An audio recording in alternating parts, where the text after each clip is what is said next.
Hey everyone, welcome. आज ना हम लोग साइंस के चैप्टर 11 यानी इलेक्ट्रिसिटी के सबसे इम्पोर्टेंट कॉन्सेप्ट्स को एकदम सिंपल और इंटरेस्टिंग तरीके से समझेंगे। रेडी हो? चलो शुरू करते हैं। कभी सोचा है, जैसे ही आप स्विच ऑन करते हो, बल्ब एकदम से पलक झपकते ही रोशन हो जाता है, बिल्कुल जैसे कोई मैजिक हो, है ना? तो इस छोटे से स्विच के पीछे आखिर क्या साइंस है? Well, let me tell you, ये कोई मैजिक वैजिक नहीं है। ये है a simple but powerful concept, the flow of charge. तो ये फ्लो ऑफ चार्ज आखिर है क्या चीज? इसको अच्छे से समझने के लिए हमें सबसे पहले एक टर्म को अच्छे से जानना होगा, and that is electric current. इसको समझने का ना एक बहुत ही आसान तरीका है। पानी के बारे में सोचो, जैसे एक नदी में पानी बहता है, राइट?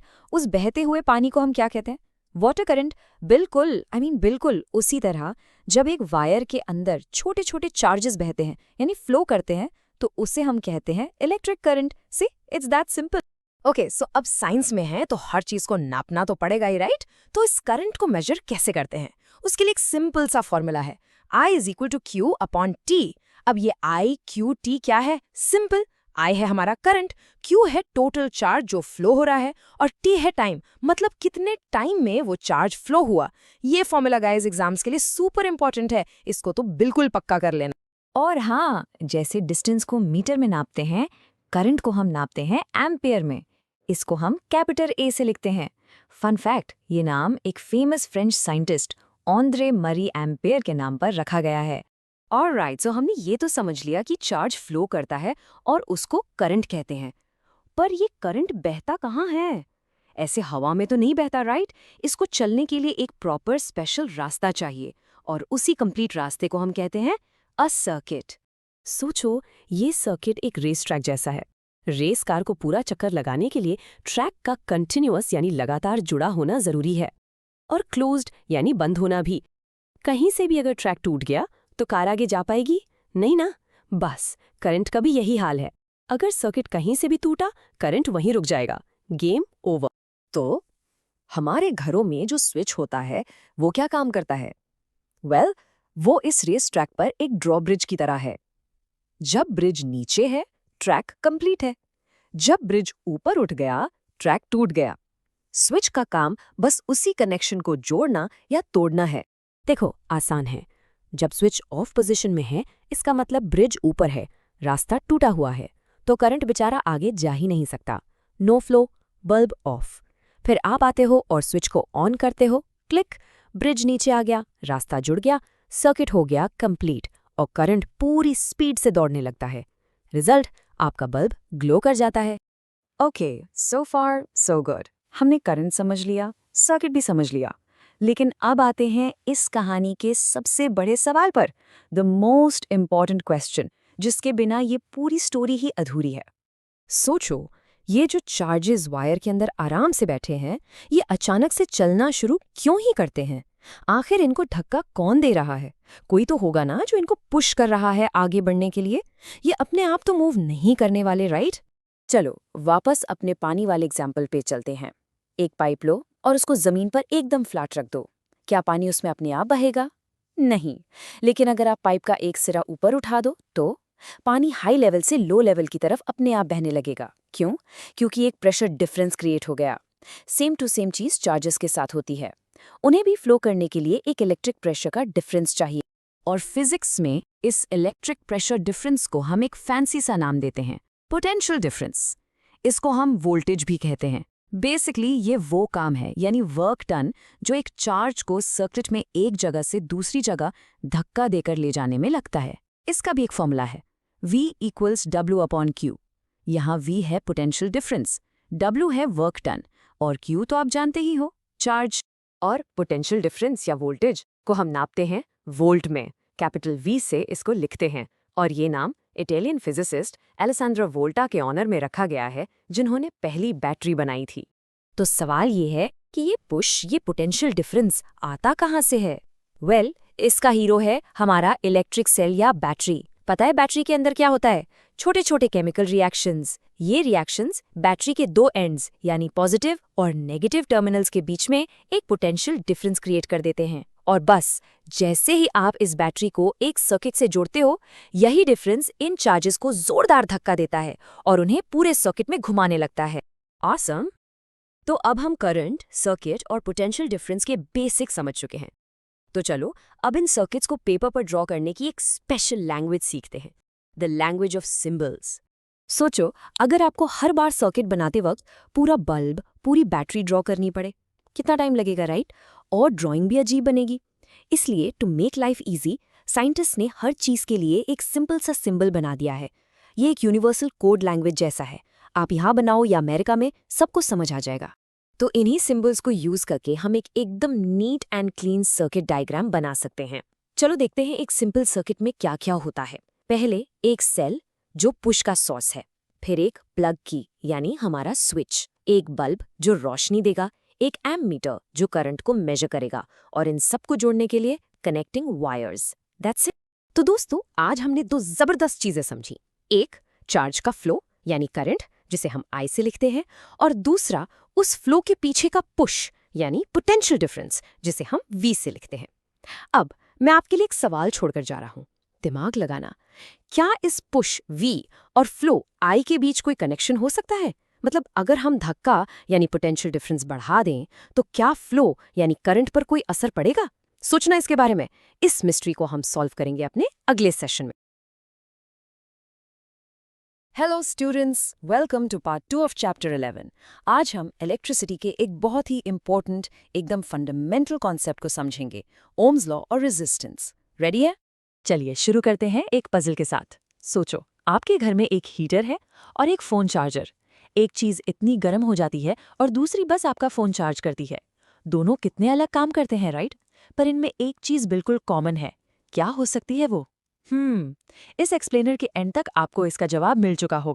तो उस पजल को सॉल्व करने के लिए ना, सबसे पहले हमें दो चीजों के बीच का रिश्ता समझना पड़ेगा। एक है वोल्टेज जो इलेक्ट्रॉन्स को धक्का देता है, उन्हें पुश करता है, और दूसरा है करंट यानी इन इलेक्ट्रॉन्स का फ्लो। इस रिश्ते को समझने के लिए आइए इस सिंपल से सर्किट को देखते हैं। बिल्कुल वैसा ही है जैसा आपकी टेक्स्ट बुक में बना। ओके, तो एक्सपेरिमेंट क्या है? सोचो, हम इस सर्किट में एक एक करके बैटरी सेल्स बढ़ाते जा रहे हैं। पहले एक सेल, फिर 2, फिर 3। हर बार एक नया सेल जोड़ने का मतलब है कि हम वोल्टेज यानी V को इंक्रीज कर रहे हैं, और हर बार हम एमीटर में करंट यानी I की रीडिंग नोट कर रहे हैं। तो गेस करो क्या होगा? वोल्टेज बढ़ने से करंट का क्या होगा? और ये देखिए रिजल्ट। वाओ, एक परफेक्ट सीधी लाइन। इस ग्राफ का मतलब है कि जैसे जैसे हमने वोल्टेज बढ़ाया, बिल्कुल उसी रेशियो में करंट भी बढ़ता चला गया। इसे कहते हैं एक डायरेक्ट लीनियर रिलेशनशिप। और जब भी दो चीजों में ऐसा रिश्ता होता है ना, उनका ग्राफ हमेशा ऐसी ही एक स्ट्रेट लाइन बनता है जो ओरिजिन से शुरू होती है। ये जो कमाल का रिलेशनशिप है, इसे सबसे पहले डिस्कवर किया था एक जर्मन फिजिसिस्ट जॉर्ज साइमन ओम ने 1827 में। उन्होंने ही दुनिया को बताया कि किसी भी कंडक्टर के दो पॉइंट्स के बीच का पोटेंशियल डिफरेंस यानी V उसमें फ्लो हो रहे करंट यानी I के डायरेक्टली प्रोपोर्शनल होता है। हाँ, एक शर्त जरूर है, कंडक्टर का टेम्परेचर सेम रहना चाहिए। तो उनके लॉ से हमें क्या मिला? V is proportional to I। इसका सीधा सा मतलब ये है कि अगर आप V को I से डिवाइड करेंगे तो आपको हमेशा एक ही नंबर मिलेगा। और इसी लॉ से निकलती है फिजिक्स की सबसे पावरफुल और सिंपल इक्वेशंस में से एक, V equals I times R। Simple, V for voltage, I for current. लेकिन ये R क्या चीज़ है? तो R का मतलब है रेजिस्टेंस। जैसा नाम वैसा काम। ये किसी भी मटेरियल की वो प्रॉपर्टी है जो करंट के फ्लो को रेजिस्ट करती है, उसे रोकती है, उसके रास्ते में एक रुकावट पैदा करती है। सबसे सिंपल तरीके से समझे तो ये इलेक्ट्रिसिटी के लिए एक स्पीड ब्रेकर जैसा है। और जॉर्ज ओम को ऑनर करने के लिए रेजिस्टेंस की ऐसा यूनिट का नाम रखा गया, ओम। इसका सिंबल है ये ग्रीक लेटर जिसे कहते हैं ओमेगा। और 1 ओम होता कितना है? सिंपल, जब किसी कंडक्टर पर 1 वोल्ट का पोटेंशियल डिफरेंस लगाने से उसमें 1 एम्पियर का करंट फ्लो हो तो उसका रेजिस्टेंस 1 ओम कहलाता है। अब मजेदार बात यह है कि हर मटेरियल का रेजिस्टेंस अलग अलग होता है। कुछ मटेरियल्स जैसे कॉपर गुड कंडक्टर्स होते हैं, इनका रेजिस्टेंस बहुत कम होता है, बिल्कुल एक स्मूथ हाईवे की तरह जहां इलेक्ट्रॉन्स आराम से फ्लो करते हैं। वहीं दूसरी तरफ होते हैं पुअर कंडक्टर्स या रेजिस्टर्स, जिनका रेजिस्टेंस बहुत हाई होता है। ये इलेक्ट्रॉन्स के लिए एक भीड़-भाड़ वाली गली की तरह हैं, जहां से निकलना मुश्किल है। तो आगे बढ़ते हैं। हमने ये तो समझ लिया कि रेजिस्टेंस क्या है, लेकिन अब अगला सवाल ये है कि किसी भी वायर का रेजिस्टेंस आखिर किन बातों पर डिपेंड करता है? ऐसे कौन से फैक्टर्स हैं जिनसे हम इसे कंट्रोल कर सकते हैं? सबसे पहला फैक्टर है वायर की लंबाई यानी लेंथ, और ये बहुत सिंपल है। जितनी लंबी वायर उतना ज्यादा रेजिस्टेंस। सोचो, आपको एक लंबी भीड़ वाली गली से निकलना है, ज्यादा टाइम और मेहनत लगे भी ना, बस वही हाल इलेक्ट्रॉन्स का है। So R is directly proportional to L। दूसरा फैक्टर है वायर की मोटाई यानी एरिया ऑफ क्रॉस सेक्शन, और यहाँ रिलेशनशिप उल्टा है। जितनी मोटी वायर उतना कम रेजिस्टेंस। इस बार सोचो एक चौड़ी 8 लेन हाईवे का, ज्यादा गाड़ियां आसानी से जा सकती हैं, राइट? बिल्कुल वैसे ही मोटी तार इलेक्ट्रॉन्स को फ्लो करने के लिए ज्यादा जगह देती है। So R is inversely proportional to. और अब तीसरा और सबसे important factor, nature of the material. आप एक ही लंबाई और मोटाई की 2 तारें ले लो, एक कॉपर की और दूसरी निक्रोम की। दोनों का रेजिस्टेंस एकदम अलग होगा, क्योंकि हर मटेरियल का अपना एक नेचुरल कैरेक्टर होता है करंट को रोकने का। तो इन तीनों फैक्टर्स को जब हम मिला देते हैं तो बनता है हमारा master formula, R equals rho times L upon A। यहाँ L है लेंथ, A है एरिया, और ये जो नया सिंबल है रो, जिसे कहते हैं रो, ये है रेजिस्टिविटी।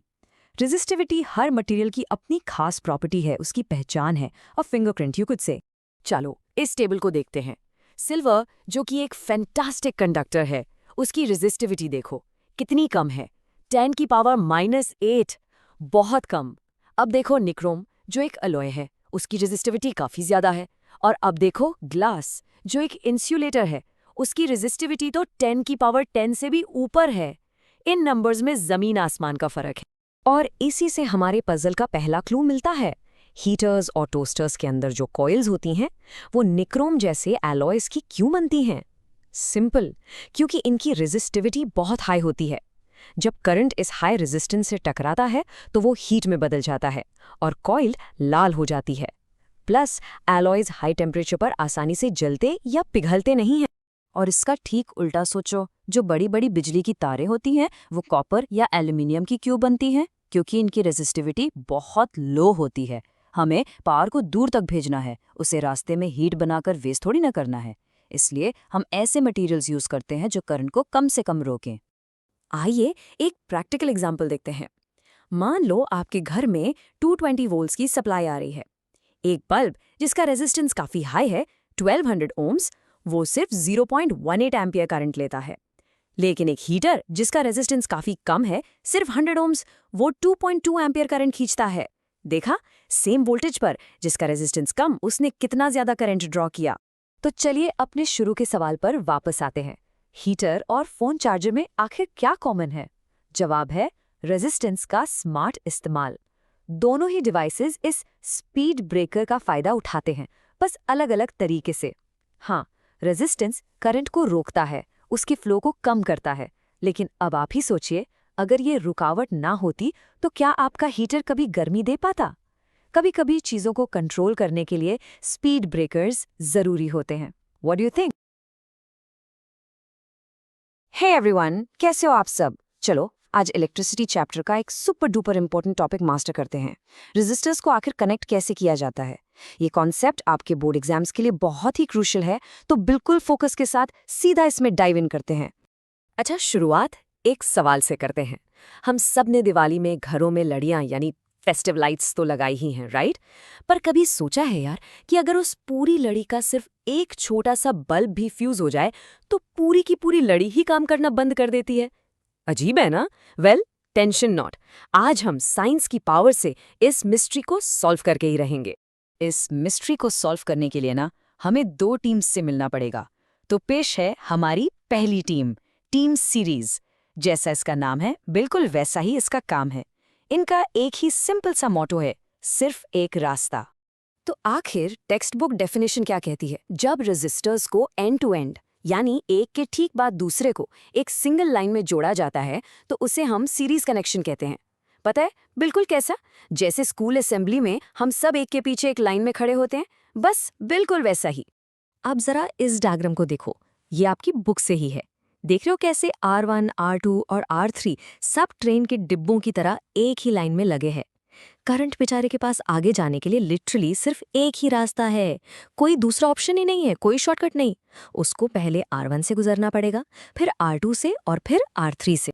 तो हर टीम की तरह टीम सीरीज के भी कुछ पक्के रूल्स हैं। रूल नंबर 1, और ये सबसे इम्पॉर्टेंट है, करंट यानी I इस पूरे रास्ते में हर एक रेजिस्टर ने बिल्कुल सेम रहता है, वो बदलता नहीं है। रूल 2, पोटेंशियल डिफरेंस यानी वोल्टेज V जो बैटरी से मिलने वाला पुश है वो हर रेजिस्टर में डिवाइड हो जाता है, यानी थोड़ा थोड़ा बढ़ जाता है। और रूल नंबर 3, टोटल रेजिस्टेंस जिसे हम RS कहते हैं, वो हमेशा बढ़ जाता है।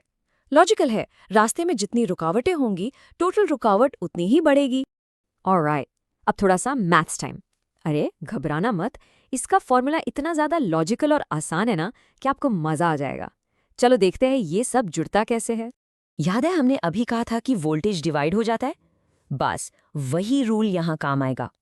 जो टोटल वोल्टेज V बैटरी दे रही है ना, वो R1, R2 और R3 में थोड़ा थोड़ा V1, V2 और V3 के फॉर्म में बन जाएगा। तो इससे एक सिंपल सी इक्वेशन बन गई, V is equal to V1 plus V2 plus V3। अब टाइम है हमारे फिजिक्स के सुपर हीरो को बुलाने का, ओम्स लॉ। हम सब जानते हैं कि V is equals to IR होता है, तो हम बस हर V को IR से रिप्लेस कर देंगे। टोटल वोल्टेज V बन गया IRS, V1 बन गया IR1 एंड सो ऑन। और टीम सीरीज का गोल्डन रूल याद है, करंट I हर जगह सेम रहता है। इसका मतलब I यहाँ पर एक कॉमन फैक्टर है। तो जब हम I को दोनों साइड से कैंसिल आउट करते हैं तो हमें मिलता है हमारा फाइनल सुपर सिंपल फॉर्मूला। इससे साफ पता चलता है कि सीरीज में टोटल रेजिस्टेंस यानी RS निकालने के लिए आपको बस सारे इंडिविजुअल रेजिस्टेंसेस को सीधा सीधा ऐड करना है। RS is equal to R1 plus R2 plus R3। इससे आसान और क्या हो सकता है ना? और ये बात सिर्फ मैं नहीं कह रहा, आपकी NCERT बुक भी इस पर एक स्टैम्प ऑफ अप्रूवल लगा रही है। ये कोड बिल्कुल वही चीज़ बोल रहा है जो हमने अभी अभी डिराइव की। टोटल रेजिस्टेंस सारे इंडिविजुअल रेजिस्टेंसेस का सिंपल सा सम है। चलो बहुत हो गई थियरी, अब इस फॉर्मूला को रियल एक्शन में देखते हैं।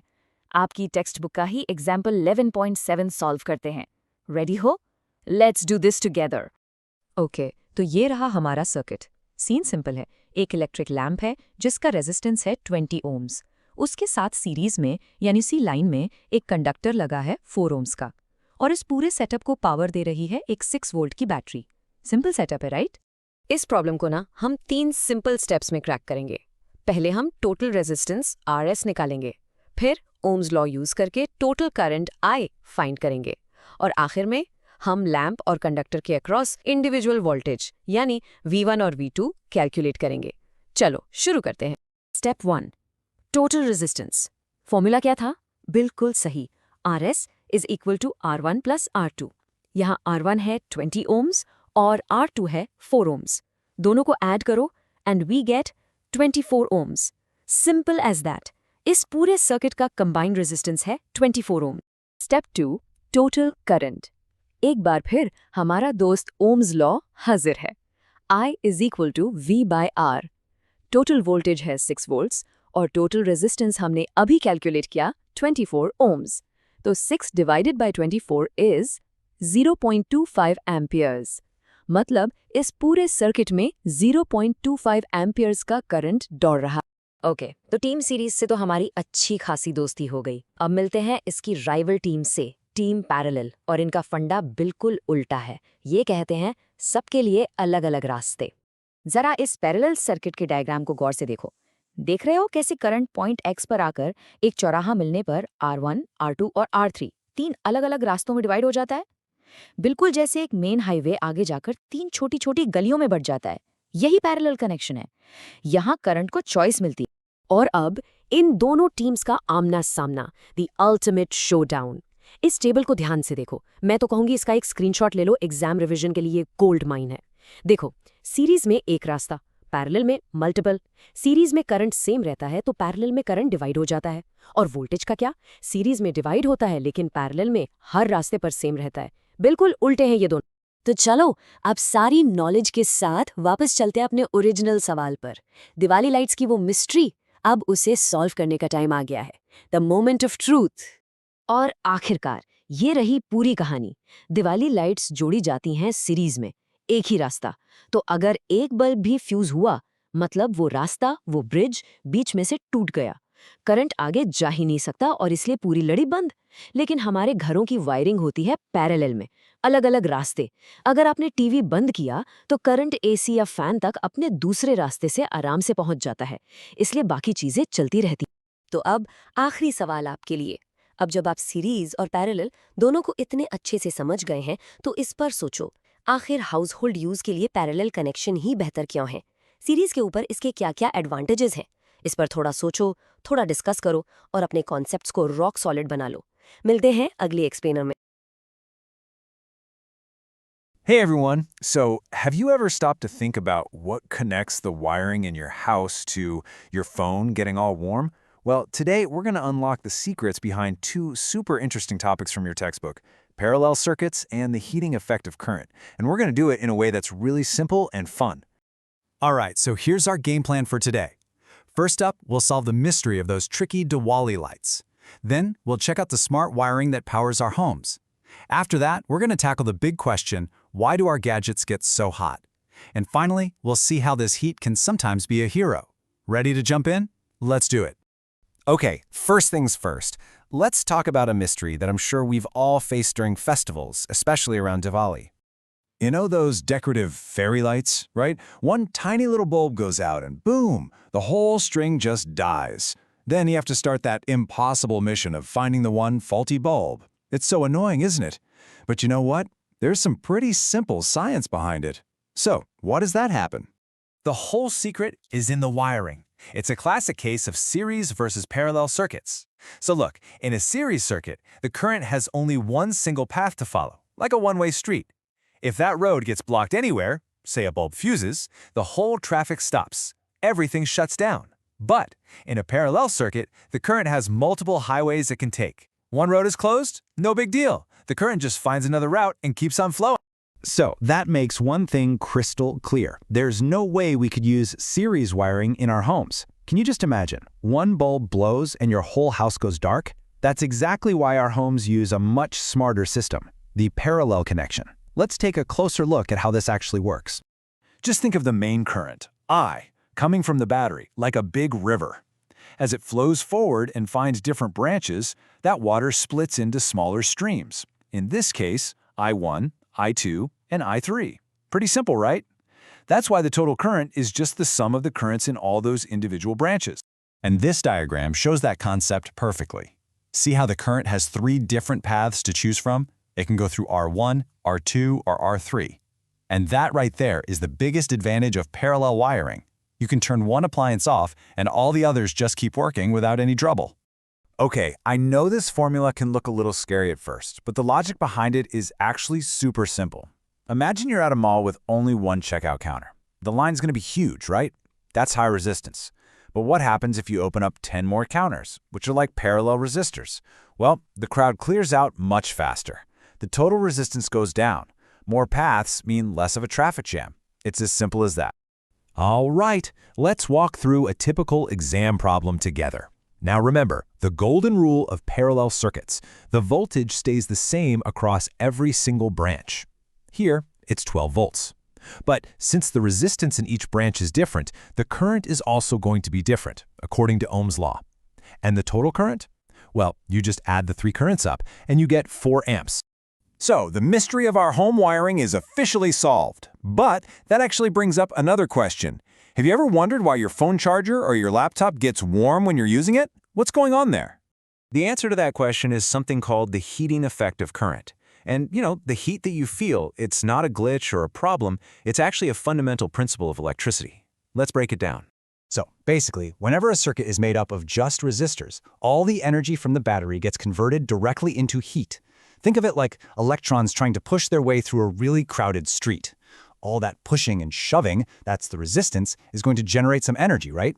Well, that energy is released in the form of heat. This effect is called Joule's law of heating. And this formula, H equals I squared RT, you absolutely want to lock this one in your memory because it's super important for your exams.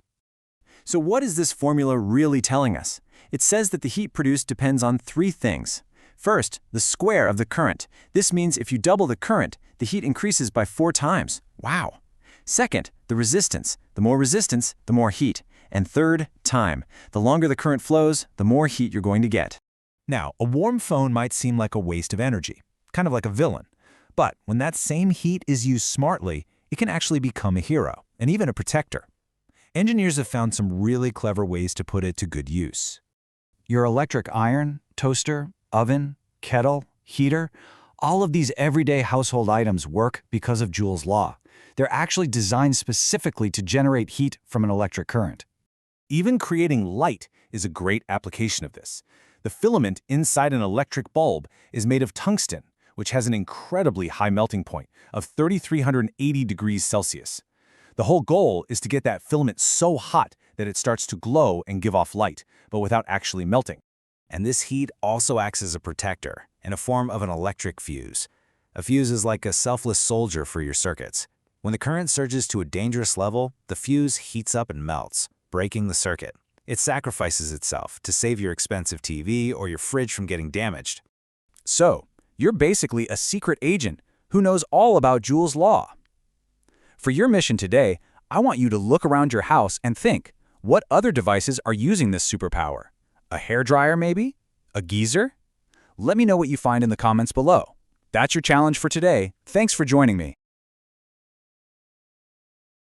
Hello बच्चों, chapter 11 के series में आपका स्वागत है। आज ना हम एक सुपर इंटरेस्टिंग टॉपिक पे बात करेंगे, इलेक्ट्रिक पावर। अब ये क्या है? सिंपल है, ये वही पावर है जो आपके बल्ब को जलाती है और हाँ, महीने के एंड में जो इलेक्ट्रिसिटी बिल आता है ना, उसकी वजह भी यही है। चलो, इसको आसान भाषा में तोड़ के समझते हैं। ओके, सो आपने कभी लाइट बल्ब खरीदा है? उसके ऊपर देखा है, लिखा होता है 100 वॉट या 60 वॉट। जरूर देखा होगा, पर कभी सोचा है कि इसका आखिर मतलब क्या है? ये W क्या बला है और ये नंबर हमें क्या बताने की कोशिश कर रहा है? चलिए आज इस मिस्ट्री को सॉल्व करते हैं। तो बिल्कुल सिंपल शब्दों में, इलेक्ट्रिक पावर का मतलब है स्पीड। हाँ, ये वो स्पीड है जिससे इलेक्ट्रिक एनर्जी यानी बिजली खर्च होती है। सोचो, जैसे गाड़ी की स्पीड बताती है कि वो कितनी तेजी से चल रही है, बिल्कुल वैसे ही पावर हमें बताता है कि इलेक्ट्रिसिटी कितनी तेजी से काम कर रही है, यानी कंज्यूम हो रही है एक सर्किट के अंदर। अब फिजिक्स है तो फॉर्मूला तो होगा ही, राइट? सो इस पावर को कैलकुलेट करने के लिए हमारे पास ये 3 सुपर इंपॉर्टेंट फॉर्मूलाज हैं। सबसे मेन है P इक्वल्स VI, यानी power is simply voltage multiplied by current. But wait, अगर एग्जाम में V या I ना दिया हो तो कोई टेंशन नहीं, ओम्स लॉ को यूज करके हम 2 और फॉर्म्स बना सकते हैं, P equals I square R और P equals V square by R। याद रखो, तीनों एक ही चीज कैलकुलेट करते हैं। आपको बस देखना है कि न्यूमेरिकल में क्या क्या दिया है और स्मार्टली सबसे इजी वाला फॉर्मूला चूज करना है। सो याद है, बल्ब वाला W, उस मिस्ट्री का सोल्यूशन है वॉट। हाँ, W का मतलब है वॉट। ये इलेक्ट्रिक पावर की ऑफिशियल SI यूनिट है। इसको ऐसे समझो, 1 वॉट पावर तब होती है जब 1 वोल्ट के पोटेंशियल डिफरेंस पर 1 एम्पियर करंट फ्लो करता है। Simple right? 1 what equals 1 volt times 1 ampere. All right, अब एक ऐसी चीज पे आते हैं जहां ट्रस्ट मी बहुत सारे स्टूडेंट्स कंफ्यूज होते हैं। पावर वर्सेस एनर्जी, ये दोनों सेम नहीं हैं। इस स्लाइड को ध्यान से देखो। पावर, जिसे हम वॉट्स में मेजर करते हैं, वो हमें बताता है कि एनर्जी कितनी तेजी से यूज हो रही है। It's about how fast. जबकि एनर्जी, जिसे हम किलोवाट आवर्स में मेजर करते हैं, वो बताती है कि टोटल कितनी एनर्जी यूज हुई। It's about how much. So simple फंडा, पावर स्पीड है, एनर्जी टोटल क्वांटिटी है। अब आते हैं असली दुनिया की बात पर। आपके घर का इलेक्ट्रिसिटी बिल। कभी बिल पे यूनिट्स लिखा देखा है कि इस महीने इतने यूनिट्स खर्च हुए? वेल, वो यूनिट और कुछ नहीं बल्कि किलोवाट आवर यानी किलो WH ही है। ये एनर्जी की कमर्शियल यूनिट है जिसके हिसाब से पैसे लिए जाते हैं। और 1 किलो WH का मतलब क्या है? बहुत सिंपल, जब आप 1000 वॉट की चीज जैसे एक इलेक्ट्रिक हीटर 1 घंटे तक चलाते हो तो आप 1 यूनिट बिजली कंज्यूम करते हो। और अब एक क्विक कन्वर्जन जो एग्जाम के लिए सुपर डुपर इंपॉर्टेंट है। अगर हम इस कमर्शियल यूनिट यानी किलोवाट आवर को साइंटिफिक यूनिट ऑफ एनर्जी यानी जूल्स में कन्वर्ट करें तो क्या मिलेगा? ये number 1 kilowatt hour is equal to 3.6 times 10 to the power 6 joules. इसको बिल्कुल मार्क कर लो, 1 मार्क क्वेश्चंस में ये डायरेक्ट पूछ लिया जाता है। ओके, थ्योरी बहुत हो गई, अब मजा आएगा। Let's solve a real life problem. हम इस सारी नॉलेज को यूज करके आपका इलेक्ट्रिसिटी बिल डिकोड करेंगे। हम आपकी एनसीईआरटी टेक्स्ट बुक का ही एक एग्जाम्पल लेंगे और इसके बाद आप अपने घर का बिल भी चेक कर पाओगे। रेडी? तो ये रहा हमारा क्वेश्चन। सोचो, आपके घर में एक रेफ्रिजरेटर है जिसकी पावर है 400 वॉट। ये दिन में ऑन एन एवरेज 8 घंटे चलता है। हमें पता करना है कि 30 दिन यानी 1 महीने में इसको चलाने का टोटल खर्चा कितना आएगा। और हाँ, बिजली का रेट है 3 रुपये पर किलोवाट आवर यानी 3 रुपये पर यूनिट। चलो इसको स्टेप बाय स्टेप सॉल्व करते हैं। Okay, step number 1। सबसे पहले हमें निकालना है कि टोटल एनर्जी कंज्यूम कितनी हुई। इसके लिए हम पावर को टोटल टाइम से मल्टीप्लाई कर देंगे, यानी 400 वॉट मल्टीप्लाइड बाय 8 घंटे हर दिन। और ऐसा कितने दिन चला? 30 दिन, तो इनटू 30 डेज। सो जब हम इन सब को मल्टीप्लाई करते हैं तो हमें मिलता है 96,000 वॉट आवर्स। ये है टोटल एनर्जी जो उस फ्रिज ने 1 महीने में यूज की। लेकिन एक सेकंड, याद है बिल तो किलोवाट आवर्स में आता है, यूनिट्स में, और ये अभी वॉट आवर्स में है। तो अब क्या करना पड़ेगा? बिल्कुल सही, कन्वर्जन। स्टेप 2, ये बहुत इजी है। हमें बस वॉट आवर्स को किलोवाट आवर्स में बदलना है। और किलो का मतलब क्या होता है? हमेशा 1000। तो हम क्या करेंगे? सिंपली इस 96,000 को 1000 से डिवाइड कर देंगे। And there we have it. Divide करने के बाद हमें मिलता है 96 किलोवाट आवर्स। इसका मतलब क्या हुआ? इसका मतलब यह हुआ कि उस फ्रिज ने 30 दिन में टोटल 96 यूनिट्स बिजली खर्च की है। फाइनली द लास्ट स्टेप, पैसों का हिसाब। अब हमें टोटल कॉस्ट निकालना है। ये तो सबसे आसान है। हमने टोटल कितनी यूनिट्स यूज की? 96। और 1 यूनिट का प्राइस क्या है? 3 रुपए। तो सिंपल, टोटल यूनिट्स को पर यूनिट कॉस्ट से मल्टीप्लाई कर दो, यानी 96 multiplied by 3, and the grand total is 288 rupees. तो उस 400 वॉट के रेफ्रिजरेटर को 1 महीने चलाने का खर्चा है 288 रुपीज। देखा कितना आसान था? इन सिंपल स्टेप्स से आप अपने घर के किसी भी अप्लायंस का मंथली कॉस्ट निकाल सकते हो। ट्राई करना। ओके, आगे बढ़ने से पहले चलो एक बहुत ही कॉमन मिथ को बस्ट करते हैं। एक ऐसी गलतफहमी जो बहुत से लोगों को होती है, मे बी आपको भी हो। तो मिथ ये है कि जब हम बिजली यूज करते हैं तो सर्किट के अंदर इलेक्ट्रॉन्स कंज्यूम हो जाते हैं, यानी खत्म हो जाते हैं। But this is completely wrong. सोचो, हम इलेक्ट्रिसिटी बिल किस चीज का देते हैं? इलेक्ट्रॉन्स खरीदने का? नहीं, इलेक्ट्रॉन्स तो वायर में पहले से ही हैं। हम इलेक्ट्रिसिटी कंपनी को पैसा देते हैं उस एनर्जी का जो उन इलेक्ट्रॉन्स को धक्का देकर पूरे सर्किट में घुमाती है। So remember, we pay for the energy to move the electrons, not for the electrons themselves. तो चलो फटाफट एक क्विक रिकैप कर लेते हैं। ये हैं आज के सबसे इंपॉर्टेंट टेकअवेज जो एग्जाम के लिए एब्सोल्युटली क्रूशियल है। नंबर 1, पावर क्या है? It's the rate of energy consumption. Number 2, power की ऐसा यूनिट वॉट, बिल्कुल सही। नंबर 3, हमारा बिल किस यूनिट में आता है?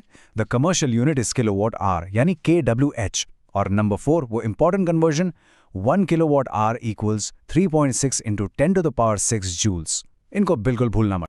तो अब जब आप पावर और एनर्जी के एक्सपर्ट बन गए हो, आपके लिए एक छोटा सा चैलेंज है।